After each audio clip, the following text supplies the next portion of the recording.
انسان کی کامیابی اور ناکامی کا ایک معیار ہے جو ہمارے سامنے آ رہا ہے، اور یہ ہر شخص جانتا ہے کہ ہم جو بھاگ دوڑ دنیا میں کر رہے ہیں، صبح سے شام تک کی مشقت، آپ لوگ اکثر اپنے گھر والوں کو چھوڑ کر آئے ہوئے ہیں یہاں، کتنی محنت ہے، کتنی مشقت ہے، کتنی مشکلات اٹھا رہے ہیں، لیکن یہ سب کچھ کیوں کر رہے ہیں؟ کامیابی کے حصول کے لیے۔ البتہ کامیابی کے معیارات ہیں، ہمارے ذہنوں میں جو معیارات بیٹھے ہوئے ہیں وہ کیا ہے؟ کامیابی پیسے سے ہے، کامیابی جائیداد سے ہے، کامیابی کاروبار سے ہے، کامیابی شہرت سے ہے، کامیابی اقتدار سے ہے۔ یہ معیارات ہیں۔ جو جتنا دولت مند اتنا کامیاب، جو جتنا مشہور اتنا کامیاب، جو جتنا پاپولر اتنا کامیاب، جو حکومت پر پہنچ گیا کامیاب، جس نے بڑا کاروبار جما لیا کامیاب، جس نے بہت جائیداد بنا لی کامیاب۔ یہی ہے اصل میں ساری مس کی گانٹھ۔ جو تصور کامیابی کا ہوگا اسی کے مطابق آپ کی بھاگ دوڑ ہوگی، اسی کے لیے جد و جہد ہوگی، اسی کے لیے توانائیاں صرف ہوں گی، اسی کے لیے دن رات کی مشقت ہوگی۔ یہ ہے اصل شے جس کی یہاں نفی ہو رہی ہے۔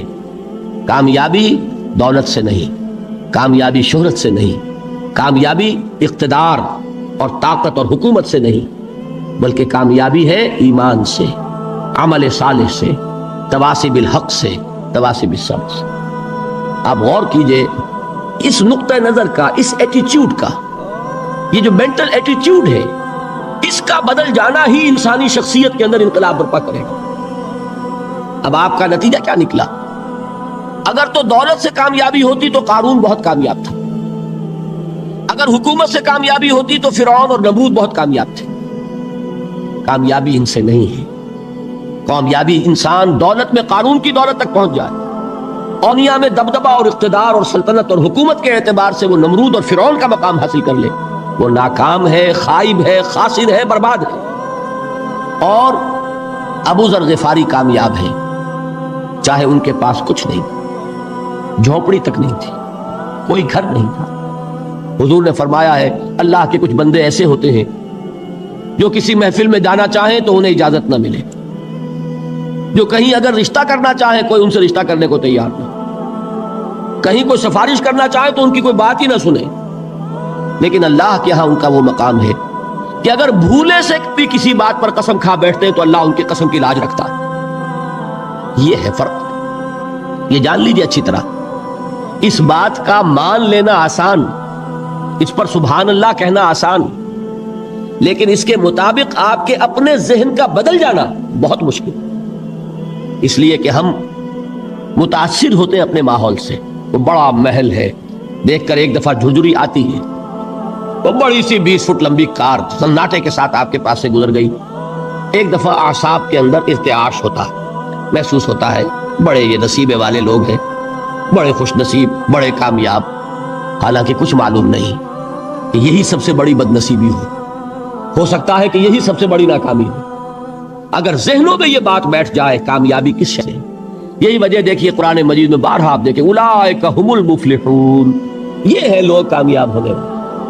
آج یہ آپ نے نماز میں وہ آیات سنی، یا ایھا الذین آمنوا ارکعوا واسجدوا واعبدوا ربکم وافعلوا الخیر لعلکم تفلحون۔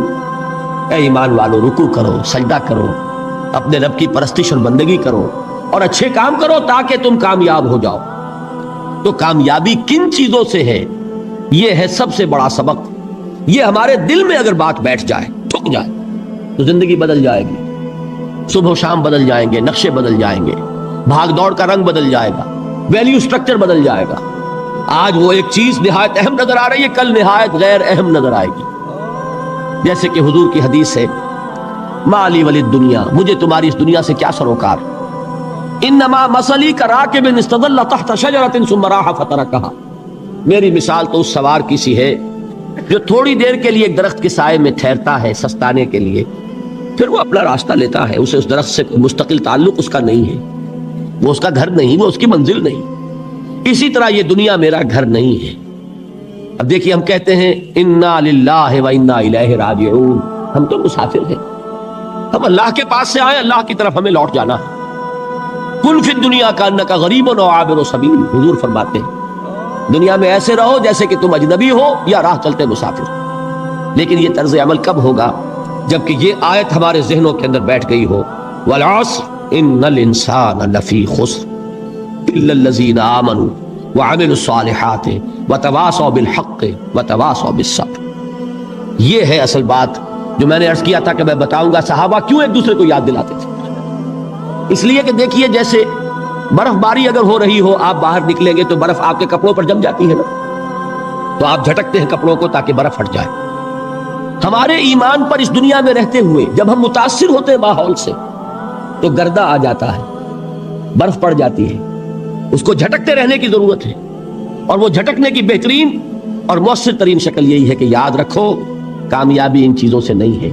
چمک دمک جو ہے دنیا کی، یہ ساری چمک دمک جو تمہیں رجھا رہی ہے، جو تمہیں اپنے اندر گم کیے ہوئے، یہ لفظ گم پر اقبال کا وہ شعر یاد آ گیا کہ کافر کی یہ پہچان کے آفاق میں گم ہے، اور مومن کی یہ پہچان کے گم اس میں ہے آفاق۔ تم گم نہ ہو کر رہ جاؤ، اس میں مبہوت نہ ہو کر رہ جاؤ، مرعوب نہ ہو کر رہ جاؤ، دنیا ہی کی محبت تمہارے اوپر ڈیرے نہ ڈال لے، تمہارے دلوں کے اوپر مسلط نہ ہو جائے۔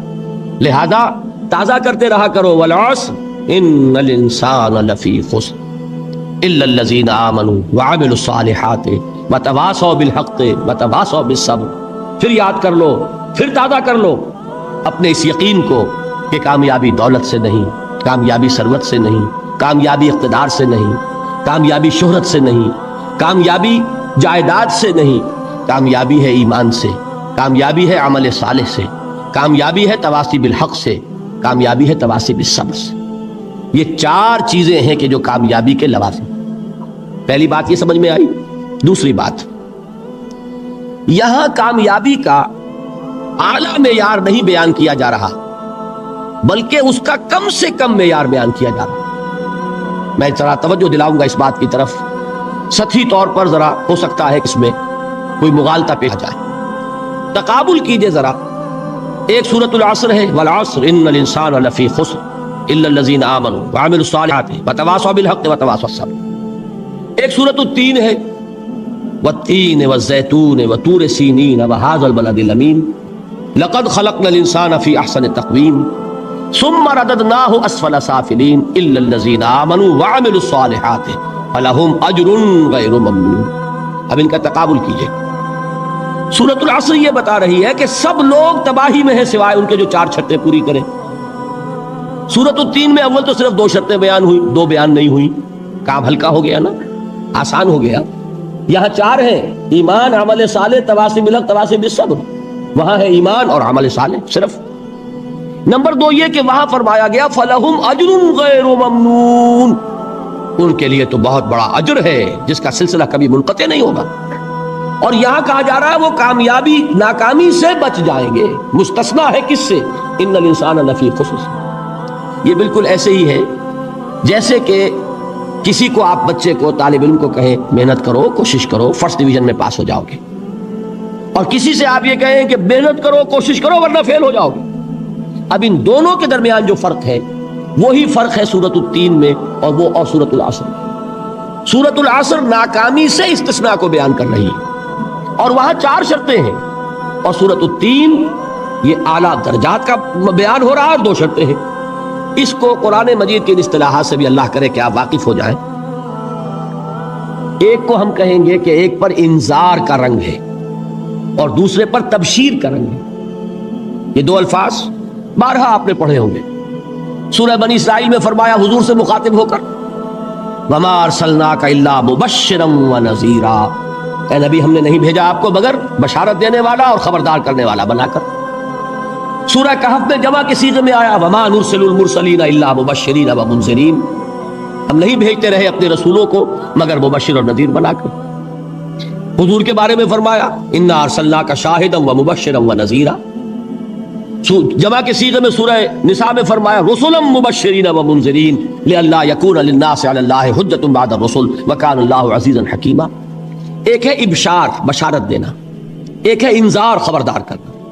اور آپ کو معلوم ہے کہ کسی بھی تربیت کے اندر ان دونوں چیزوں کی ضرورت ہے۔ کبھی ایسا ہوتا ہے کہ ڈانٹ ڈپٹ کی ضرورت پیش آتی ہے، دھمکی کی ضرورت پیش آتی ہے، باز آ جاؤ، اپنے رویے کو درست کرو ورنہ پکڑ ہوگی، سزا ملے گی۔ کبھی آپ شاباش دیتے ہیں، ہمت کرو، گھبراؤ نہیں، تمہارے اندر صلاحیت ہے، مایوس نہ ہو، ہمت تمہاری کیوں جواب دے رہی ہے، تم بڑے ذہین ہو، محنت کرو، بڑے اعلیٰ درجات ملیں گے۔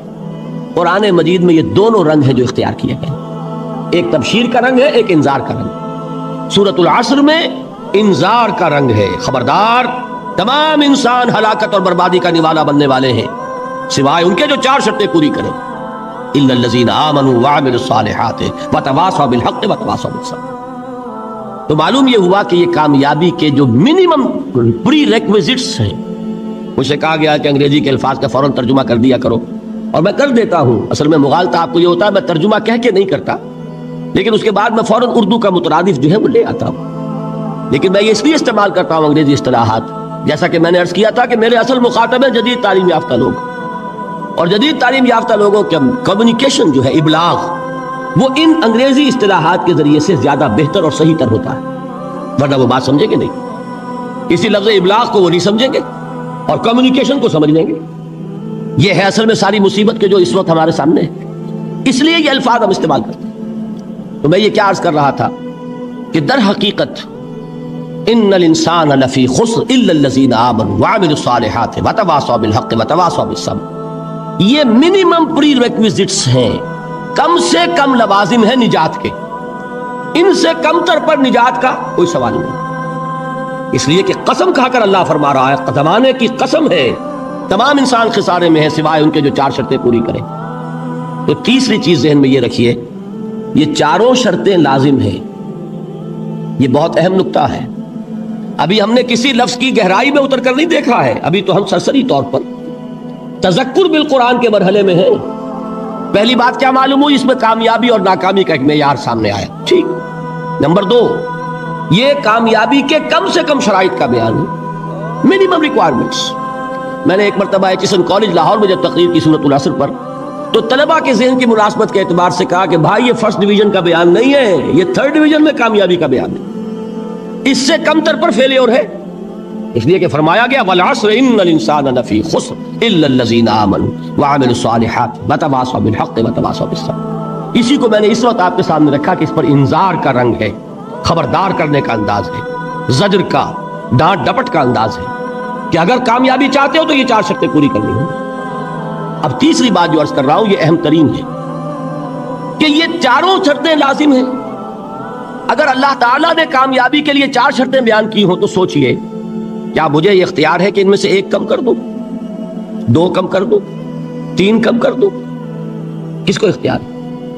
اللہ کے بیان کردہ کسی چیز میں اختیار، یہ تو حضور سے کہا گیا تھا، سورہ یونس میں ہے، مطالبہ کیا مطالبہ کرنے والوں نے، ایت بقرآن غیر ھذا وبدل ہو، اے محمد صلی اللہ علیہ وسلم یہ قرآن بہت ریجڈ ہے، بہت سخت ہے، ان کمپرومائزنگ ہے، یہ کہیں بھی کوئی رو رعایت کرنے کو تیار نہیں ہے، تو ہمارا اور آپ کا معاملہ نہیں ہو سکتا اس قرآن پر، اس قرآن میں کوئی ترمیم کیجئے یا کوئی اور قرآن لائیے۔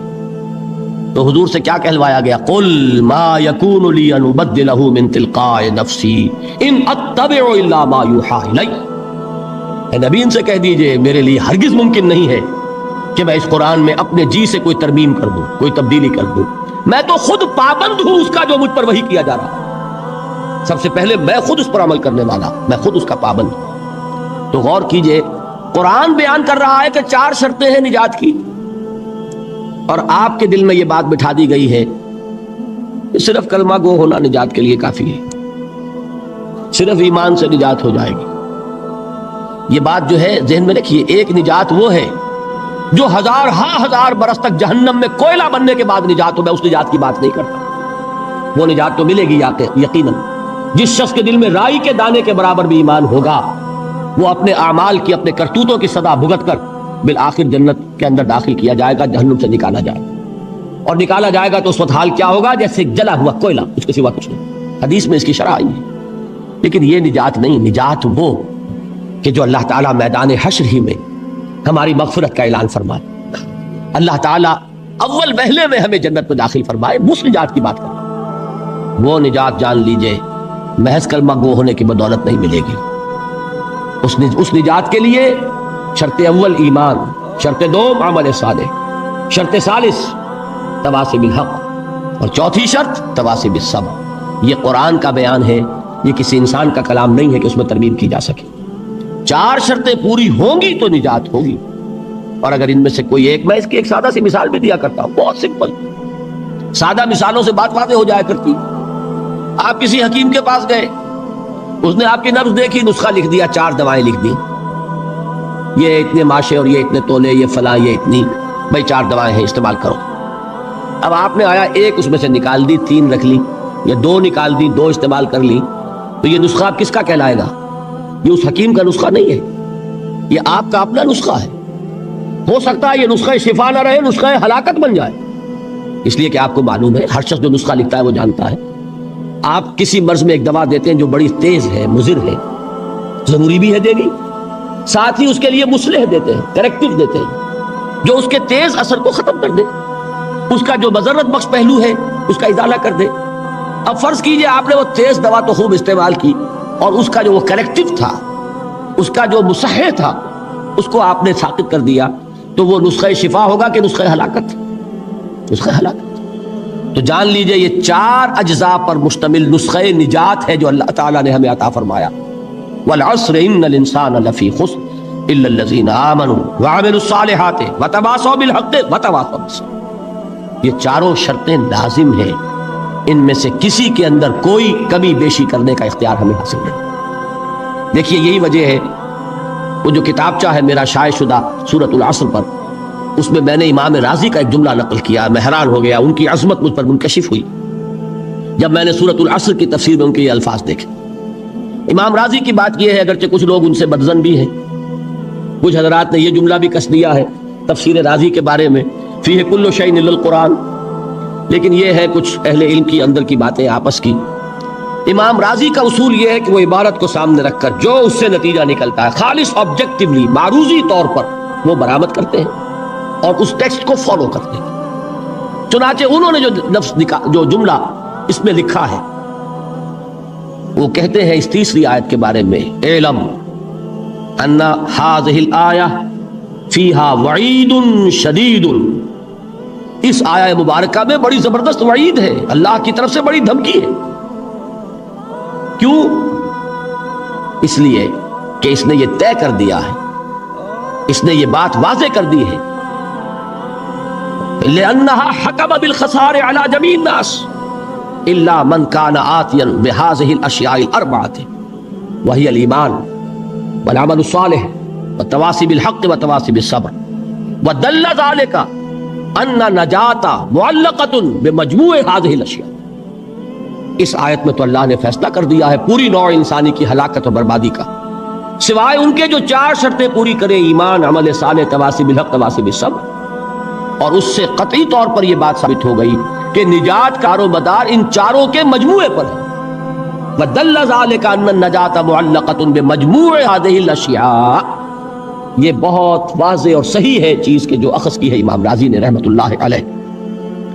اب ذرا غور کیجئے، یہ جو بات اللہ نے فرمائی اس پر تاکید کیا کی ہے، والعصر، زمانے کی قسم۔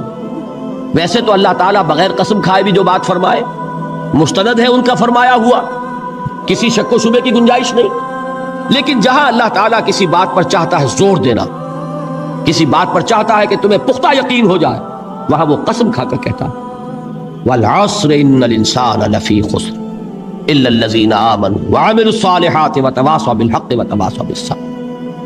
4 باتیں میں نے عرض کی تھی، ابتدائی تمہیدی 4 ہی باتیں ہیں تذکر بالقرآن کے درجے میں۔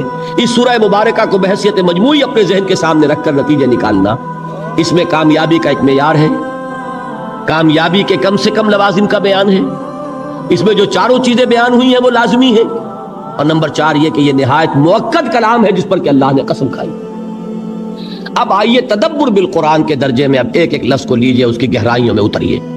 2 آیتوں پر انشاءاللہ تعالی ہم آج غور کریں گے، اور یہ جو بقیہ آیت ہے اس پر تو 4 دن باقی جو ہیں، ایمان کی حقیقت کیا ہے، عمل صالح کسے کہتے ہیں، تواصی بالحق کیا ہے، تواصی بالصبر، اس پر تو جیسا کہ آپ کو معلوم ہے ایک ایک دن ہمیں ایک ایک موضوع پر گفتگو کرنی۔ آج پہلی بات سمجھیے، والعصر۔ ابھی تک دیکھیے میں نے اس کا ایک ہی ترجمہ کیا، زمانہ کی قسم ہے۔ اب ذرا گہرائی میں سمجھیے کہ یہ زمانے کی قسم کیوں کھائی۔ سب سے پہلے یہ جانیے قرآن مجید میں اللہ نے قسمیں کیوں کھائیں اور قسم کھانے سے مراد کیا ہے. ہم جب قسم کھاتے ہیں، یہ مغالطہ ہو گیا ہے بعض حضرات کو اور اسی وجہ سے وہ بہت دور دراز بحثوں میں الجھ گئے. ہم جب قسم کھاتے ہیں تو کسی عظیم ہستی کی قسم کھاتے ہیں، ورنہ ہماری قسم میں کوئی معنی نہیں ہوں گے. گلاس کی قسم ہے تو کیا مطلب ہوگا اس کا؟ اس میز کی قسم ہے، کوئی معنی نہیں اس کی. اللہ کی قسم ہے. جب یہ ہم کہتے ہیں تو قسم کے اصل مفہوم کیا ہے؟ گواہی، شہادت. جب میں قسم کھاتا ہوں، میں اللہ کی قسم کھا کر کہہ رہا ہوں کہ یہ بات درست ہے، تو میں نے اللہ کو گواہ بنایا کہ جو کچھ میں کہہ رہا ہوں وہ صحیح ہے. جب ہم قسم کھا کر تو وعدہ کرتے ہیں، اس میں بھی گویا کہ اللہ کو گواہ بناتے ہیں. اللہ شہید بیننا و بینکم، اللہ گواہ ہے ہمارے اور تمہارے مابین کہ اب یہ جو معاہدہ ہوا ہے یہ ہمارے درمیان طے پا گیا اور ہم دونوں کو اس کی پیروی کرنی ہے اور اس کا ایفا کرنا. تو قسم کا اصل مفاد ہے گواہی، شہادت. اور اللہ نے جو قسمیں کھائی ہیں قرآن مجید میں آپ کو معلوم ہے، کہیں والتین والزیتون وطور سینین، کہیں والسماء والطارق، آسمان کی قسم، سورج کی قسم، والشمس وضحاہا، رات کی قسم، دن کی قسم. اللہ تعالیٰ نے مخلوقات کی قسم کھائی، جبکہ ہم قسم کھاتے ہیں کسی عظیم ہستی کی، اس لیے کہ ہماری قسم بے معنی ہے جب تک کہ کسی عظیم ہستی کا ذکر نہ آئے. لیکن اللہ تعالیٰ کی قسم میں کسی شے کی عظمت کا کوئی دخل نہیں، اس لیے کہ یہاں قسم کھانے والا خود عظیم ترین ہے، اس سے عظیم تر تو کوئی شے نہیں. لہذا یہاں قرآن مجید میں جو قسمیں کھائی گئیں ان میں کسی شے کی عظمت کا معاملہ نہیں ہے، بلکہ مجرد شہادت اور گواہی. لہذا محاورہ ترجمہ کیا ہوگا؟ زمانہ گواہ ہے، والعصر، زمانہ گواہ ہے. اچھا، اب آئیے لفظ عصر پر. عصر کے معنی اب تک میں نے ترجمہ کیا زمانہ، لیکن زمانے کے لیے عربی میں کتنے الفاظ ہیں؟ زمان خود عربی کا لفظ، وقت عربی کا لفظ، دہر عربی کا لفظ. اور دہر پر تو آپ کو معلوم ہے کہ ایک پوری سورت ہے، سورۃ الدہر 29ویں پارے میں، جیسے یہاں سورۃ العصر ہے. عصر یہ بھی عربی کا لفظ. اب ان میں فرق کیا ہے؟ دیکھیے، دہر اور عصر، ان دونوں الفاظ کو سمجھ لیجئے. اور یہ جو جدید جنہوں نے کچھ فزکس کا کوئی مطالعہ کیا ہے یا کچھ معلومات رکھتے ہیں، وہ در حقیقت ان الفاظ کی گہرائی کو سمجھ سکیں. آپ حضرات کے علم میں ہوگا یہ، اور جن کے علم میں نہیں ہے وہ اس وقت اس کو ذہن نشین کر لیں کہ آئنسٹائن ایک بہت بڑا فزسسٹ، ماہر فزکس، اس وقت دنیا کا عظیم ترین سائنسدان وہ مانا گیا اس صدی کا. آئنسٹائن نے ایک نظریہ پیش کیا جس کی روح سے یہ جو سپیس کا ہمارا کانسیپٹ ہے کہ یہ 3 ڈائمینشنل سپیس ہے، 3 ابعاد ہوتی ہیں. کوئی شے ہے، اس کا طول ہو، عرض ہوگا، اور گہرائی ہوگی یا اونچائی ہوگی.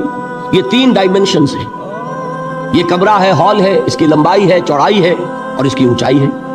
کوئی شے بھی ہوگی اس میں یہ 3 آپ کو اس کی ابعاد ملیں گے. اب ابعاد کا لفظ آپ نہیں سمجھیں گے، ڈائمینشن سمجھ جائیں گے. لیکن جو انگریزی نہیں جانتے ان کے لیے ابعاد کا لفظ بول رہا ہوں، اعراض کہہ لیں، ابعاد کہہ لیں، لیکن یہ ثقیل لفظ ہے. Dimensions, 3 dimensional concept of space. لیکن آئنسٹائن نے جو بات بیان کی وہ یہ ہے کہ time is the 4th dimension of space. یہ جو ہمارا تصور ہے وہ تو ہے 3 ابعاد کا، حقیقت میں اسپیس جو ہے 4 ڈائمینشنل، اور ٹائم جو ہے، وقت، وہ در حقیقت 4تھی ڈائمینشن ہے اسپیس کی. اسی لیے زمان و مکان کا لفظ جب ہم بولتے ہیں ایک اصطلاح کے طور پر، زمان و مکان، ٹائم اینڈ اسپیس، اس کا جو مرکب ہے، اس مرکب میں اگر آپ کل کو لیں گے اور اس کا پھیلاؤ آپ اپنے سامنے رکھیں گے تو اس کے لیے لفظ دہر آئے گا.